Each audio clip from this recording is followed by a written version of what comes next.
שיר למעלות, אשא עיניי אל ההרים, מאין יבוא עזרי.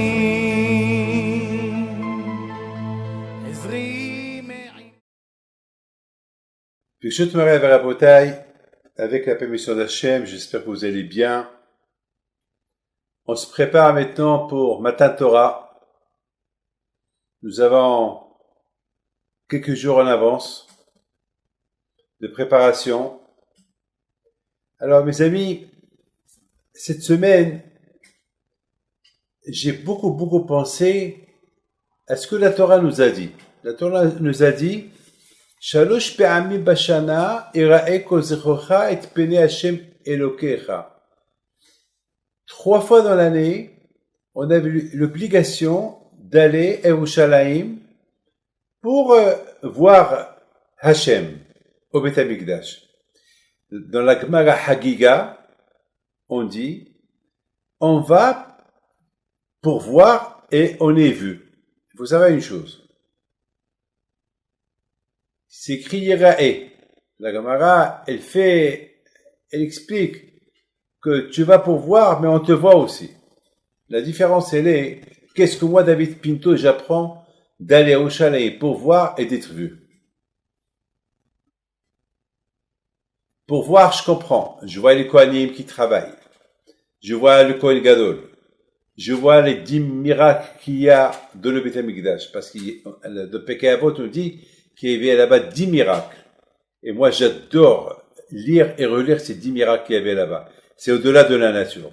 Mais l'une des miracles qui m'ont beaucoup impressionné, c'est que je sais que les moustiques et les mouches, ils sont attirés par le sang, du sang.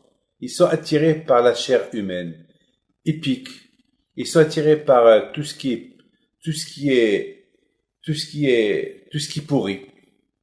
Et j'ai toujours raconté une histoire que, une fois en Angleterre, il y avait la grève des abattoirs, et alors ils n'ont pas lavé les abattoirs, les grévistes. Il y avait des milliards de mouches.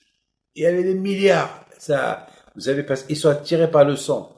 Et ça fait, lorsqu'ils ont repris le travail pour désinfecter, je me rappelle, les abattoirs qu'ils ont laissés pourrir avec du sang, ça a pris presque 1 mois pour désinfecter.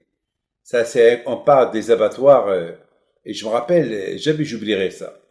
Alors, vous imaginez le miracle qu'il y avait au Yerushalayim, c'était que il y avait beaucoup de sang qui coulait à Beit HaMikdash. Imaginez-vous à la veille de Pessah.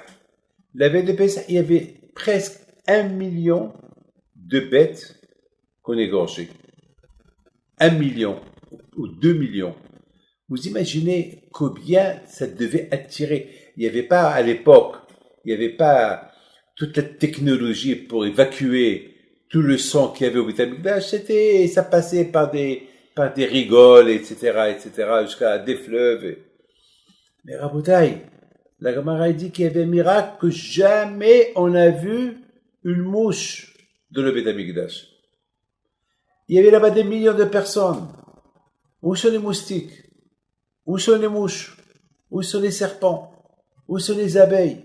Où sont les scorpions? Jamais on a vu ça à Yerushalayim. Vous savez, la semaine dernière, il faisait très chaud ici en Israël. J'ai vu un grand serpent. Un très grand serpent, je l'ai vu. Un serpent qui mesurait 60-70 centimètres. Très très grand. Pour vous dire que lorsqu'il fait chaud, les serpents ils sortent. Il y avait 2 ou 3 serpents qui ont blessé des gens ici en Israël la semaine dernière, avec la chaleur. Mais au Yerushalayim, il y avait un miracle, jamais on a vu un serpent. Jamais. Alors, c'est un miracle. À part ça, il y a eu encore d'autres miracles. Il y avait 10 miracles. Et en plus, il y avait le miracle que lorsque les gens, ils vont se prosterner à Kippour, lorsqu'ils entendaient le nom d'Hachem, tout le monde se prosterne à le corps plat.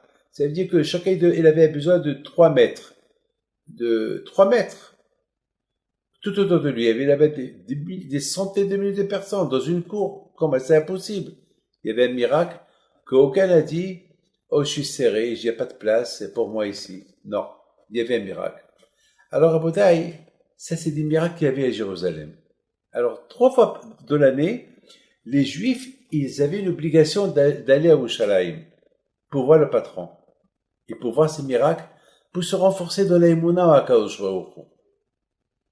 Et c'était à Pessah, à Shavuot et à Sukkot. Donc ces 3 fêtes-là, le Juif, il avait l'obligation d'aller à Yerushalayim, apporter des sacrifices, se renforcer dans sa émouna, et bien sûr, c'est quelque chose qui était naturel, que c'est pas possible ce qui ne va pas. Vraiment, ce qui ne va pas, c'est qu'il est malade, ou s'il était en voyage, ou parce qu'il est vieux. Pour Pessah, il fallait amener même les enfants, pour les éduquer, pour apporter comme un Pessah. Alors, Bodaï, j'ai réfléchi cette semaine, j'ai dit, Hachem, il est Rahman, Hachem, il est miséricorde. Kadosh Baruch Hu, il est miséricorde. J'espère que toute la communauté de Lyon et Marseille m'écoute. Hachem, il est Rahman, il est miséricorde. Donc, la question se pose, quelle est la raison pourquoi Kadosh Baruch Hu, il dérange les Juifs de cette façon-là? Pourquoi Kadosh Baruch Hu, il dérange les Juifs? Je comprends Pessah. Et je comprends Sukkot. Pessah et Sukkot, il y a 6 mois. Mais leur dire à Shavuot de revenir encore à Yerushalayim, c'est quelque chose d'insupportable. Alors, les Juifs, ils étaient obligés de venir. Alors, venez, on va faire un petit calcul. Un calcul simple. On va voir à Pessah. Ils vont partir à Pessah. Imaginez-vous, à l'époque, il n'y avait pas des avions, il n'y avait pas des trains, il n'y avait pas des voitures, il n'y avait pas de bicyclettes, il n'y avait pas des trottinettes, il n'y avait rien du tout. Il y avait quoi? Il y avait les ânes. Les ânes, il fallait transporter, il fallait prendre toute la famille. Imaginez-vous quelqu'un qui habite à Beth-Shan. Pour arriver à Yerushalayim, à pied, ça va prendre 1 semaine. S'il habite à Eilat, encore plus. Alors imaginez-vous, 1 semaine, bon, on va dire que c'est pour Pessah, 1 semaine de route. 1 semaine, ils vont rester à Yerushalayim, ça fait 2 semaines. Après Pessah, ils vont se préparer pour retourner chez eux. Ils vont encore, Pessah ou Sukkot, parlons maintenant de Pessah. Ils vont retourner chez eux, ça va prendre 1 semaine. Alors, ils vont rester combien chez eux? Combien ils vont rester chez eux? Combien de temps ils vont rester chez eux? Encore 1 semaine, 10 jours. Et encore, ils vont se préparer pour aller à Yerushalayim pour Shavuot. Encore 1 semaine de préparation, 1 semaine de voyage, ça fait presque encore 5 semaines. Ils vont rester encore 1 semaine à Yerushalayim et retourner 7 semaines presque de voyage, de Tiltulim, Mais attends, Akadosh Baruch Hu, pourquoi tu fais ça? Mais Akadosh Baruch Hu, pourquoi tu donnes pas aux Juifs un peu de repos? D'accord, dans leur Pessah. Et après Pessah, dans leur jusqu'à Shavuot, jusqu'à Sukkot. Pour Shavuot, c'est tout proche de Pessah. C'est dur. Et la Torah, elle te dit, elle t'oblige. Shalosh pe'amim bashana, 3 fois dans l'année, vous êtes obligés de venir. Je viens de retourner de Jérusalem de Pessah, il faut maintenant que je me prépare tout de suite à retourner à Shavuot. J'ai rien compris, mes amis. Je vous dois parole d'honneur. J'étais seul hier, en train de marcher à la maison, et je pensais, je réfléchissais, parce que je vois que Shavuot, elle approche. Shavuot, c'est la fête de Matan Torah. Attends, Hachem, sois un peu plus cool avec les Juifs. Alors maintenant, on dit que 7 semaines de préparation. Besséder. On est parti à Yerushalayim à Pessah. On a passé Pessah. Maintenant, on retourne à la maison. Il me reste quelques semaines de préparation pour Shavuot. Laissez-moi passer Shavuot chez moi à la maison, en famille. Et le business, vous imaginez à Bretagne, le business, le pauvre. Avec qu'aujourd'hui, on a été confinés pendant 2 mois, ou 2 mois et demi, on est comme des fous. Alors, eux, tu les confines de chez eux, parce qu'ils sont presque pas chez eux à la maison pendant des semaines et des semaines. Je comprends la fête de Purim, de Pessah, elle est importante, d'accord. Alors, on fait tout ce sacrifice-là. On comprend la fête de Sukkot aussi, elle est importante. Parce que la fête de Sukkot, Hachamim disent que celui qui n'a pas vu la fête, la joie de Sukkot à Yerushalayim, il n'a pas vu aucune fête dans sa vie. Je comprends, très bien.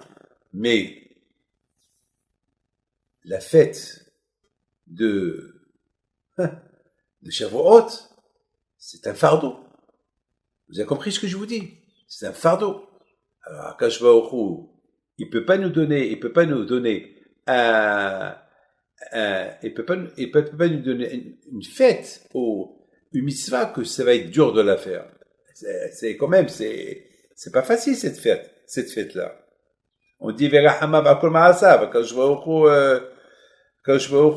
il est miséricorde. Akash Baruch Hu, il va pas nous faire, il fait pas des choses pour nous déranger, Shalom.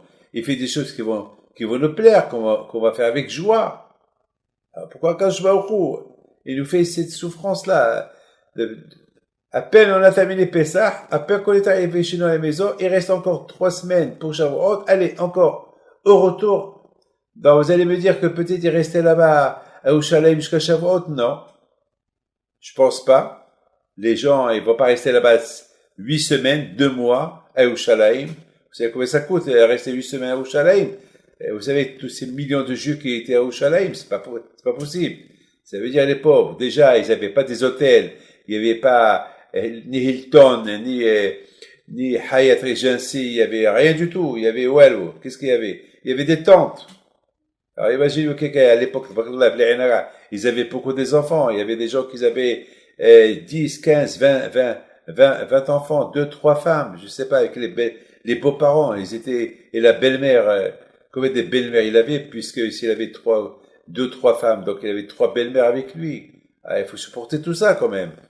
Alors comment Akash Baruch Hu il va faire déranger comme ça l'Iblis à Shavuot? Donc finalement la fête de Shavuot elle est dure, hein? Dure cette fête de Shavuot. Et Rabotai, il faut savoir une chose, que la préparation de Matan Torah, elle commence quand? La préparation de Matan Torah, mes amis, elle commence à Pessah. À Pessah, la préparation de Matan Torah, elle commence. D'ailleurs, le 2e jour de Pessah, on commence déjà à faire la sphira. On commence déjà à compter. Hayom, Yom Echad, La'omer, Harman. Le 1er jour de Pessah, après le 2e jour, je sais pas, on commence déjà à la sphira. Ça veut dire que déjà le 2e jour de la sphira, c'est à Pessah. Donc, ça veut dire qu'on commence à se préparer pour Pessah, pour Shavuot, à Pessah. À Botaï, j'ai pensé quelque chose d'extraordinaire. La Torah, il dit que l'étude de la Torah, il doit être Upshorvecha upkumecha, Vishinatam lebanecha, Vidibatam bam, Bishiftecha bevetecha, ou bederfecha baderech. Vous prenez un avion, il faut étudier la Torah. C'est pas rester devant la télévision, voir la télévision dans l'avion. Vous prenez la voiture, il y a des CD de Torah, vous les écoutez. Vous allez partir dormir, au lieu de voir un film, James Bond. Lisez l'histoire de David Amelech, les Avdil, les guerres qu'il a fait. Comment David Amelech, il avait les mondes en Akash Baruch Hu. Comment toutes ces guerres qu'il a gagnées. Tous ces films, c'est du blabla, du cinéma. Tu es à la maison, au lieu de s'occuper de parler au téléphone du matin au soir, étudier la Torah.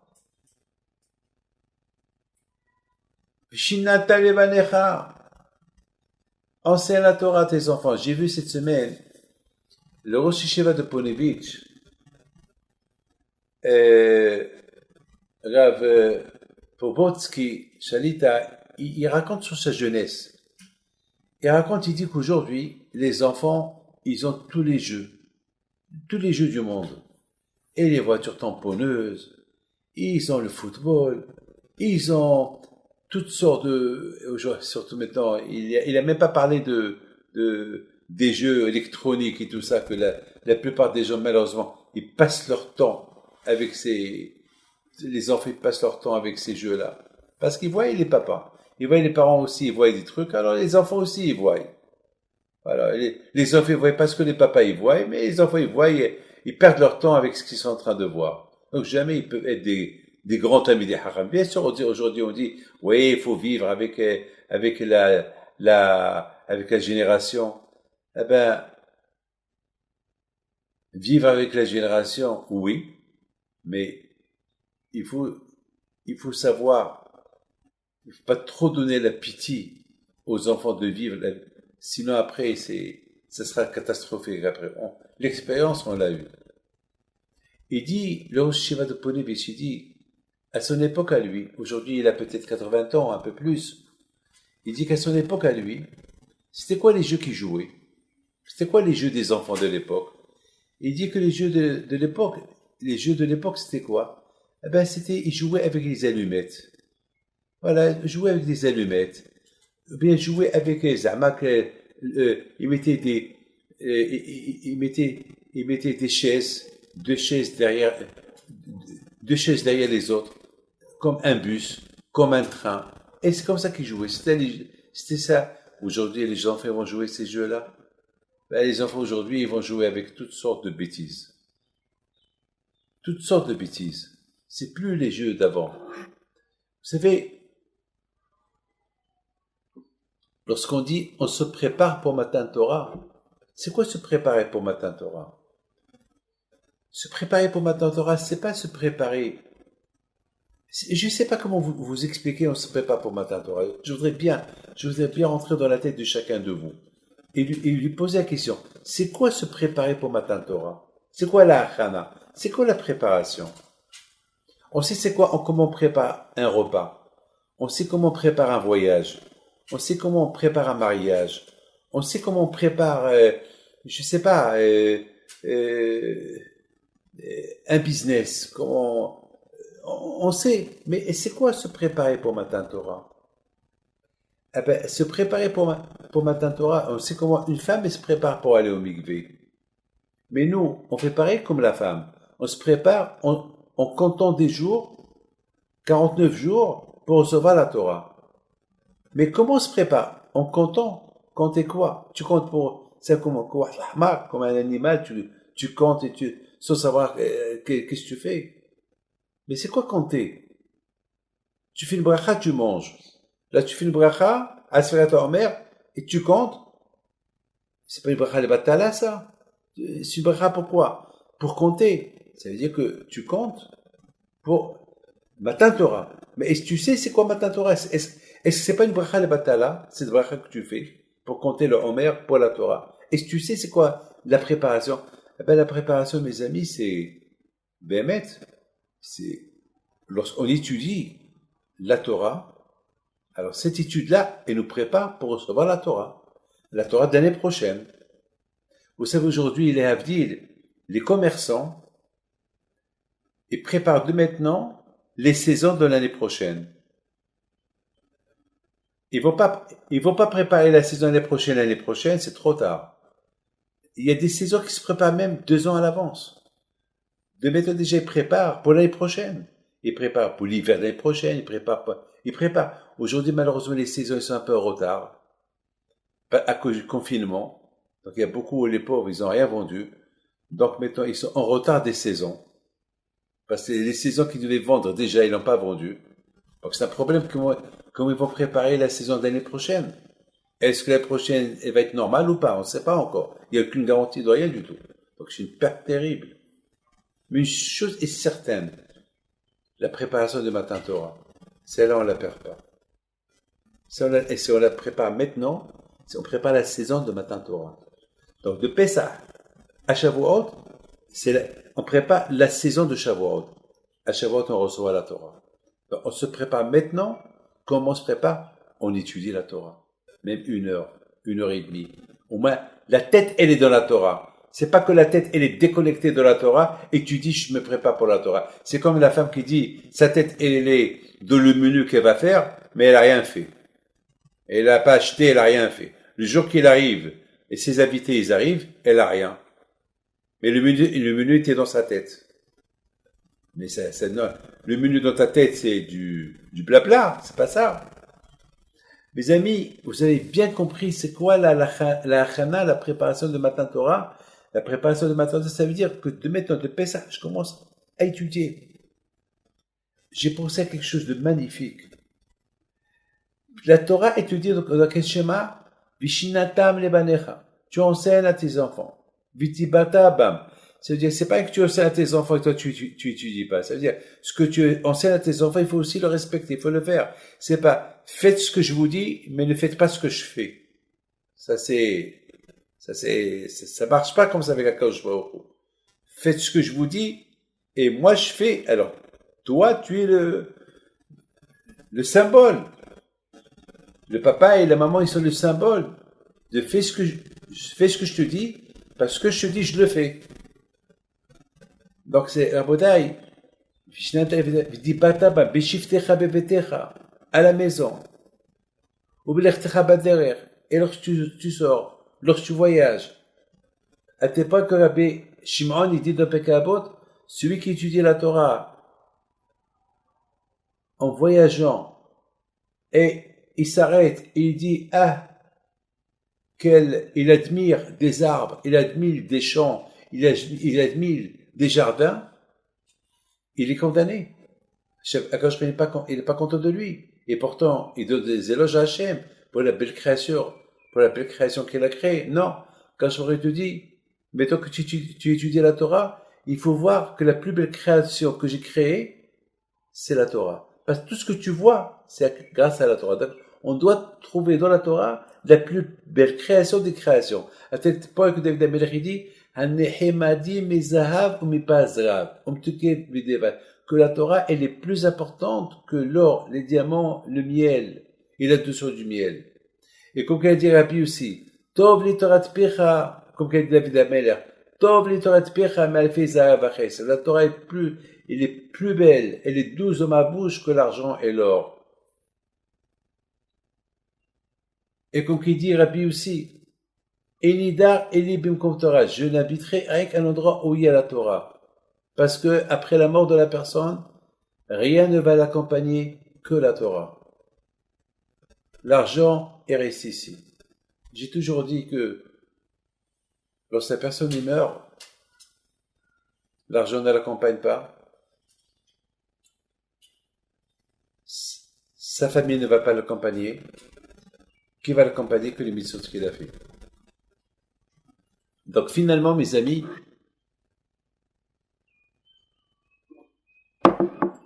à partir de Shavuot, on se prépare pour Matan Torah. Donc même ces voyages qu'on fait, ils savent que ces voyages-là, ils font partie de la Torah, parce que la fête de la Torah, elle commence à partir de Pessah.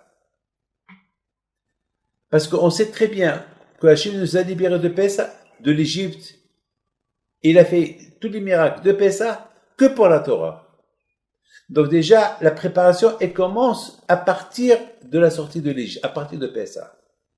Donc tous ces voyages que tu fais, ces allers-retours, ça fait partie de la hachana de Matan Torah. Pas ça chibissé lorsque tu voyages, tu vas étudier la Torah.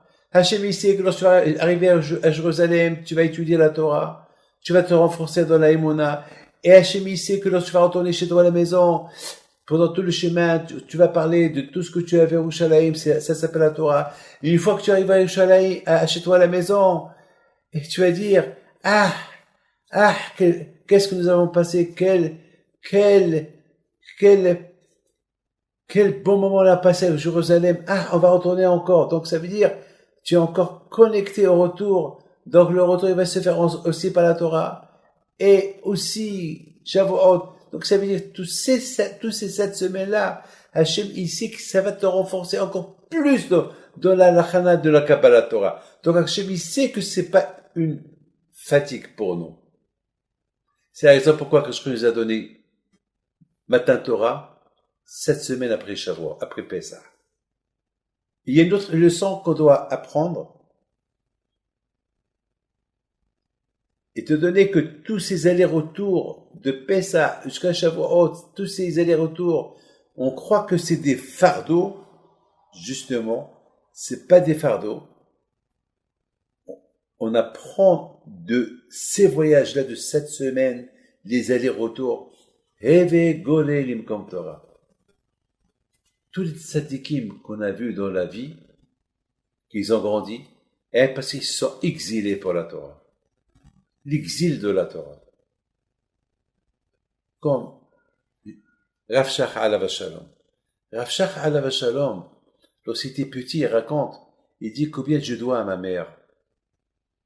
Parce que ma mère, elle m'a fait exiler, jeune, parti à pied, mes chaussures déchirées, pour aller étudier la Torah pendant la guerre mondiale, la première guerre mondiale. Vous imaginez, quel sacrifice. Il était jeune. Il nous raconte Rav Shach alav shalom. Il raconte qu'une fois, il neigeait. Il y avait presque 1 mètre de neige. Il y avait une neige terrible. Maintenant, ma mère, il raconte, elle avait un problème. Elle voulait nous prendre au Beth Midrash. Même dans la neige, elle n'a pas voulu qu'on reste à la maison. Mais il y avait un seul manteau. Elle avait 7 enfants. Comment elle va faire? Alors, elle a fait 7 allers-retours. Chaque fois, elle prenait un garçon avec le manteau. Il arrivait à la yeshiva.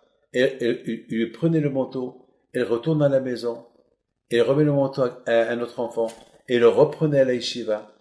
Il arrive là-bas. Il lui reprend le manteau. Elle retourne à la maison. Vous voyez, Rabotai. Et il dit, Rav Shach, c'est comme ça que notre maman, elle nous a éduqués dans la Torah. Elle n'a pas vu la fatigue. La pauvre 7 fois aller-retour. Nous, on a fait une seule fois un aller-retour. On est parti le matin, on est retourné le soir. Mais elle, dans les 2 heures, elle a fait 7 fois aller-retour. 4 fois, 14 fois, la pauvre. Et c'est une femme qui était pas jeune. Alors, à Bretagne, si la mère de Rav Shach, elle a fait ce qu'elle a fait dans des conditions terribles, je ne sais pas combien de jours elle a fait. Alors, bien sûr, nos parents, lorsqu'ils faisaient, ils allaient à Yerushalayim, ils avaient beaucoup à gagner. Beaucoup à gagner. Ils étaient excités de faire ces voyages-là. Et c'est pour ça que il n'a pas vu de fatigue, il n'a pas vu de raison pourquoi annuler la fête de Shavuot pour ne pas aller à Yerushalayim et leur donner que Pessah et Sukkot et une autre fête. Non.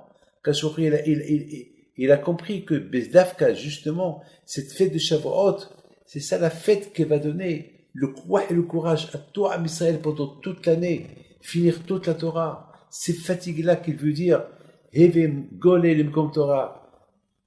Lorsqu'il partait à Yerushalayim, à Shavuot, recevoir la Torah là-bas, vous avez aucune imagination qu'est-ce qu'il sentait là-bas. Et surtout lorsqu'il voyait le Kohen Gadol faire tout le travail qu'il faisait à Shavuot, faire les sacrifices de Hatzeret, les 2 pains, Shnei Lechem, les 2 pains qui représentaient la Torah écrite et la Torah orale. Ça veut dire qu'il recevait, il montrait à Hachem, on veut ta Torah, on est prêt à se déplacer encore une fois avec la fatigue qui l'entoure.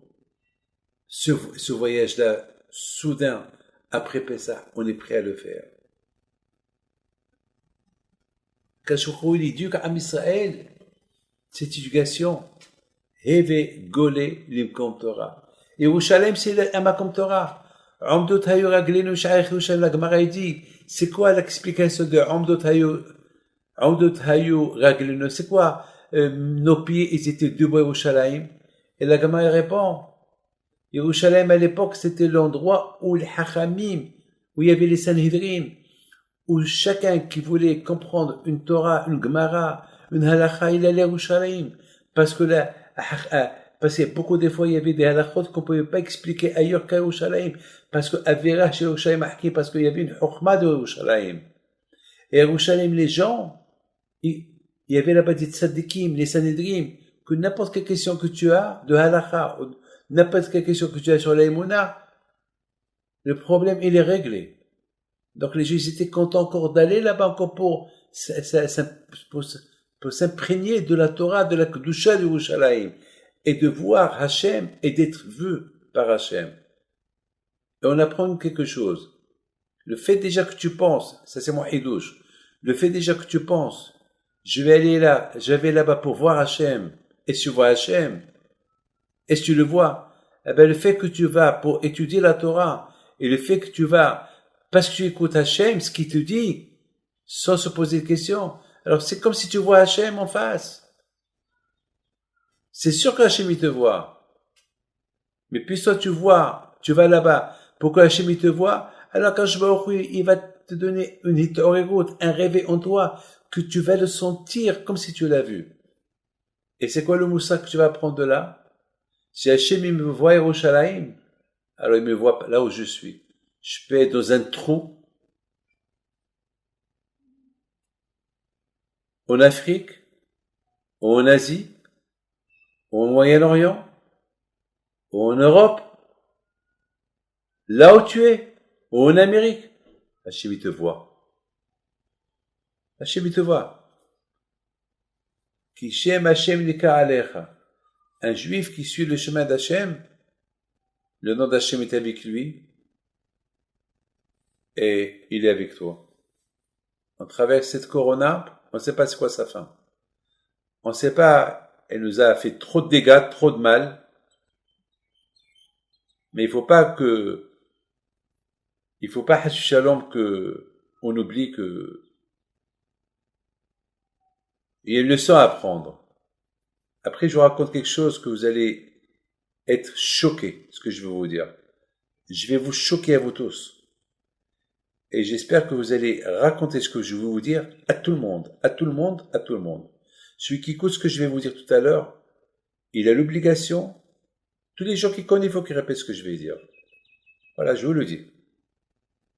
Avant que je vous ai fait ce cours-là, j'ai étudié avec Rabreva, mon Dafayomi, et on étudie, Baruch Hashem, même que ma tête elle est prise parce que ce qui s'est passé ce matin, mais malgré tout, j'ai pas raté mon cours de Torah, et après, voilà, je vous parle à vous. Mais avant que je vous dise ce que je vais vous dire, il faut savoir une chose. Écoutez bien, Shavuot et Sukkot. On avait l'obligation d'aller à Yerushalayim. Pesach, on a dit, Pesach, Shavuot, Sukkot. Très bien. C'est quoi Pesach? Pesach, c'est Pesach. Pesach, c'est la bouche qu'elle raconte. Comme ça on explique. Pesach. La bouche qu'elle raconte. Parce qu'en racontant l'histoire de la sortie des Juifs, on se renforce dans la Emouna pour recevoir la Torah. Et c'est cette bouche-là qui va étudier la Torah. Donc Pesach, elle a une connexion avec Shavuot. Tout l'année de Pesach, c'est Shavuot. Très bien. Alors, on laisse Pesach de côté, on va prendre Shavuot et Sukkot. Shavuot et Sukkot, les premières lettres de Shavuot et Sukkot, Shin Samer, chasse, le Talmud. Ça veut dire, à Bretagne, que tout l'année de Shavuot et Sukkot, c'est pour, si on se dérange pour aller à Shavuot, à Yerushalayim, alors Akash Ro va nous aider à ouvrir la tête pour comprendre tous les halachot du chasse. À l'époque, il n'y avait pas le chasse, mais il y avait tout le chasse par cœur. C'est Ravashi et Rabina ils ont ramassé toute la Torah et l'ont écrit dans la Gemara. Vous avez compris? Donc ça veut dire que Hachem, il nous donne une récompense. Il nous dit, vous faites Pesach, Shavuot et Sukkot, round d'hier, autour de l'année, alors vous allez avoir le zéro de connaître toute la Torah. C'est pour ça, Rabotai, Pesach, il nous prépare pour Shavuot, Shavuot, il le prépare pour étudier tout le chasse jusqu'à Sukkot. Et après, on révise jusqu'à Pessah encore. C'est la raison, la bataille, Akadosh Baruch Hu, il nous a pas dérangé finalement. Il nous a donné une opportunité de Be'ezat Hashem, de connaître toute la Torah, Kula. Une fois, il y avait le Rav Shach Alav Shalom, une nuit, il étudiait la Torah, et c'était Arif Shabbat, et la lumière s'est éteinte. Et la lumière, le Shaon, la montre de Shabbat, et s'est éteint avant. Bon, le pauvre, il souffrait le matin, il est retourné à la yeshiva, il avait une sale tête. Tout le monde lui a posé la question, Rabbeinu, tu as une sale tête. Il leur a dit, j'ai vécu le Gehinnam hier soir. Ah bon? Rav Shach, lui, c'est un litaï. Jamais parlé de Gehinnam. Il leur a dit, j'ai vu le Gehinnam. Comment? Parce que j'étais en train d'étudier un Rambam, et la lumière, elle est partie. Et j'ai senti comme le Gehinnam, oh Alina, oh là là, quel malheur à nous. Si on étudie quelque chose de l'université, on est content pour dormir, et lui, il a vu Gehinnam parce que la lumière s'est éteinte. Regardez quel amalah shel Torah il avait Rav Shach alav shalom. Aïe, aïe, aïe. Est-ce qu'on aime la Torah comme lui? Ta'amur okitov Hashem. Et tu dis, David Ameler, tu goûtes la Torah, et tu vois combien Hashem il est bon. Mais il faut la goûter. Il faut la goûter. Et tu vas voir qu'elle est bonne. Mais vous savez, pour qu'on s'adapte à quelque chose qui est bon, il faut le goûter une fois, deux fois, trois fois. Ah, après, tu l'aimes. Un enfant, tu lui donnes l'argent, il les prend et les jette. Mais lorsqu'il commence à goûter, il commence à voir qu'avec l'argent, on peut faire des bêtises, alors il commence à les aimer. Au fur et à mesure qu'il grandit, il va bien les aimer. Nous, les grands, on aime l'argent. Parce qu'on sait c'est quoi l'argent. Parce qu'on l'a goûté. Pourquoi on fait pas pareil pour... Vous savez que de la même façon que la Torah, c'est que le business, les affaires, l'immobilier, ça s'appelle le business. La même façon que le business, ça nous arrange à nous tous. On aime le business, puis surtout ce qu'on gagne.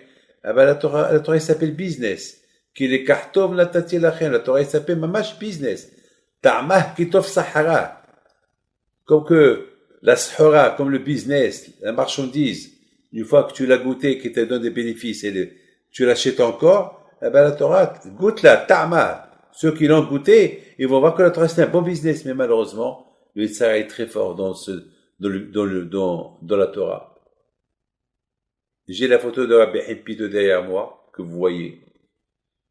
Eh ben, je le sens dans mes mains. Écoutez-moi maintenant mon histoire. Avant que je la raconte l'histoire, Rabbi Haïm Tzantz, alav shalom, il était à l'époque de Rabbi Himpito le Grand. Il était en train d'étudier la Torah avec la bougie. Il n'y avait pas de lumière avant. Et la bougie, elle est tombée il faisait froid. Il avait une couverture sur lui. Et il a commencé à prendre feu. Il vient celui qui s'occupe de lui. Il voit le feu. Tout de suite, il prend une autre couverture. Il l'agite sur lui. Et Rabbi Haïm Tzantz, il s'énerve. Il dit, mais t'es fou, qu'est-ce que tu fais? Mais, il voulait, il était, attends, mais il y a le feu. Il lui a dit, quel feu? Il était tellement dans la Torah qu'il n'a pas vu le feu. Le feu de la bougie. Il était entre la vie et la mort, il s'est pas rendu compte. Comme Rabbi Akiva. Il s'est pas rendu compte lorsqu'ils étaient en train de peigner son corps. Parce qu'il était dans Kiddush Hashem. Sa tête était ailleurs. Comme tous les tzadikim. Abotai, hier soir, avant de dormir, vous devez écouter mon histoire. Avant de dormir, j'ai commencé à penser, pourquoi ce confinement-là? Pourquoi qu'Akadosh Baruch Hu nous a punis? Cette punition, il n'y a pas de synagogue depuis 3 mois presque. Même que maintenant ils ont commencé à ouvrir les synagogues en Israël, c'est dangereux. Ceux qui veulent, on a ouvert la synagogue, mais parce qu'il y a la pression de tout le monde. Et passent les journaux, ils disent, il y a la pression. Mais il y a des lois. Il faut pas dépasser 50 personnes. Mais moi, j'ai dit, celui qui veut aller, qui va. Mais s'il veut pas y aller, qui va pas. Moi, d'ailleurs, je vais pas encore. Parce que, je ne vois pas, je vois que le corona n'est pas encore parti. Chaque jour, on entend, il y a quelqu'un qui est tombé malade avec le corona. Alors, qui me dit à la synagogue s'il y avait pas, il va pas avoir quelqu'un qui a le corona? Qui me dit? Je sais pas. Alors, ça va, tout va bien, mais qui te dit que tout va bien? Quelle garantie tu as? Alors, il faut qu'on fasse un scanner devant chaque synagogue, et chacun qui y rentre pour être sûr. Mais il n'y a pas ce scanner-là. Donc, on est encore dans le risque. Même les écoles, tout ça, c'est du risque. Il y a une pression économique, il y a une pression, je sais pas, que chacun fait ce qu'il veut. Moi, pour moi, je prends mes précautions. Mais hier soir, j'ai dit, mais pourquoi Hachem, tu nous as fait ça? Pourquoi Hachem, tu te punis? Pas de synagogue. On a fait tellement du travail pour que les gens voient la synagogue. On a tellement fait du travail pour que les gens étudient la Torah. On a tellement fait de travail pour faire les minyanim. Ça fait 40 ans, Hachem, ça fait 40 ans que je travaille. 40 ans. Et alors, ça y est, on a perdu, on est plus, Pessah, on est seul. Pourquoi tout ça? Bon. Ça, c'était ma question hier soir. Après, j'ai réfléchi. Je lui dis, et là, Hachem, il est témoin, pour ne pas que j'oublie, parce que c'était avant que j'ai fermé les yeux. Je me suis levé et j'ai pris un stylo. Et j'ai écrit, je sais pourquoi maintenant, je comprends pourquoi ce confinement-là, pourquoi les synagogues ils sont vides, pourquoi ils sont fermés, pourquoi les chivotes ils sont vides, pourquoi les collines sont vides, pourquoi cette punition-là, Pessah on est seul, sans famille, sans rien. Là, c'est parce qu'on parle pendant la prière.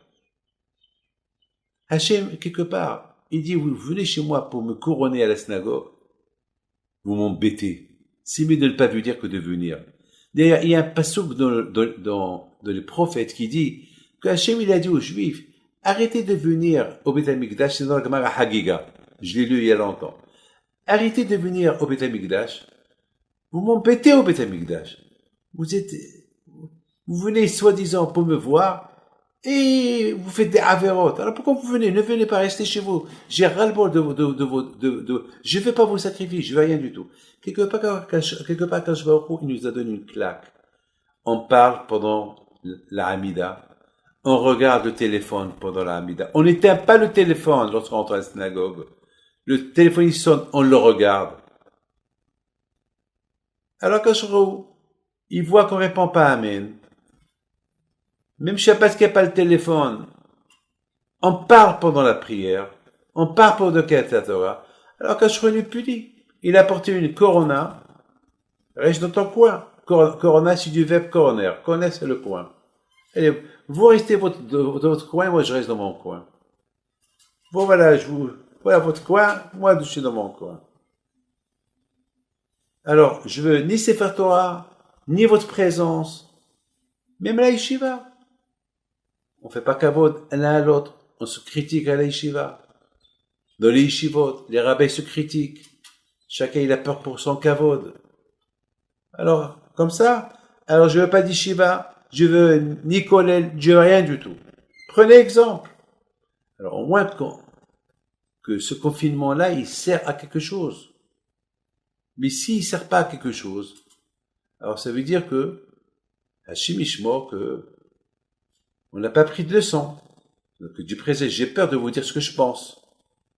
C'est que pas quand je vais au il dit, ah bon, je vous ai puni pendant, même Pessah, je vous ai puni à Pessah que chacun est resté chez lui, parce que, quand j'ai lu hier matin,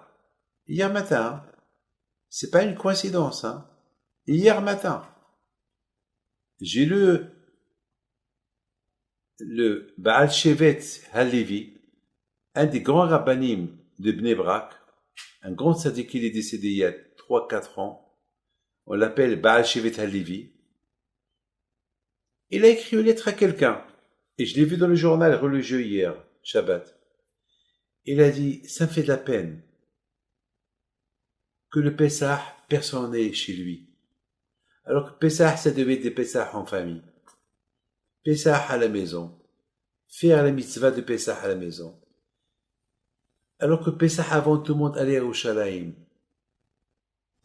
Depuis quand on a vu les gens qui passent Pessah dans les hôtels? Ils ont déserté le vrai Pessah qu'il est à la maison.